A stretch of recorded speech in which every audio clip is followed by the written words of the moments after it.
So a few years back, I used to work night shift, and my shift ended at midnight. I had just bought a brand new car, so the ins and outs of everything were still new to me. One night, on my way home, boom, flat tire. It was a semi-deserted road, and I pulled off to the side of the road. Shit. I get out and head to my trunk to attempt to figure out the spare tire. The spare is in a hidden compartment under the floor of my trunk. When I find the jack, I'm not sure how to unhook it from the frame. I try with all my might to pry it off, but it won't budge. I didn't realize you had to loosen the jack to get it off. After a few frustrating minutes, I remember with my new car I got 5 years roadside assistance for free. It's cold and snowing out, and I thought it would be easier to just have someone do it for me. About 30 minutes later, tow truck guy arrives. 10 minutes after that, my spare is on. Now here's where I fucked up. We were both in the trunk area getting everything back together. He then hands me a piece of paper and said he needs me to sign. He then realized he didn't bring the pen and says he'll go back to his truck to get one. But I look down and see my gym bag in the back. I know I have a pen in there. I tell him I have one and start going through my bag.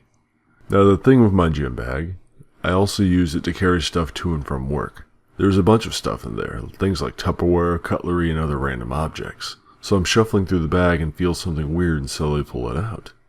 It's a 10-inch long steak knife, like a real aggressive looking one. I'm trying to remember why I have it. How long has this bad boy been in my gym bag? Then I start thinking of how lucky I am that I didn't get stabbed in the back while carrying it.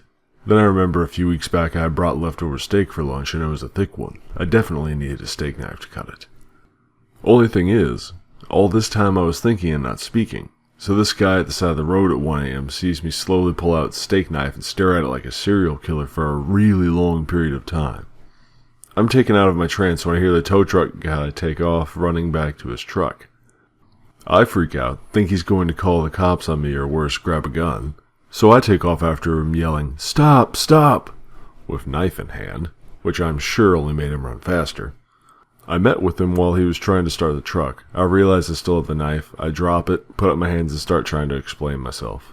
He's kind of just like, whatever, sign this so I can go. TLDR, reach for a pen to sign for a tow truck driver. Grab a huge steak knife. Stare at it like a serial killer and scare a tow truck driver. So my girlfriend's mom, whom we'll call Nancy, grabs a measuring tape and proposes we get started on measuring me. The sisters are watching and I'm starting to feel a little awkward about this, knowing I'm going to have to keep a straight face while Nancy inevitably touches my taint. As she works her way closer to my inseam, I start to get more and more nervous.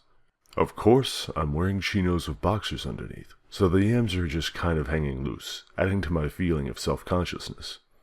So Nancy, well acquainted with the fact I have no poker face, with one end of her tape on the inside of my foot, perceives my apprehension and laughs, saying, "Dingleberry granola. Just grab the tip of it and hold it against your leg." All three of the women are laughing, which makes me kind of panic a little bit. So I grab the tip of my trouser snorkel through my pants and hold it against my leg so she can hold the other end of the tape to my taint and get her damn number already.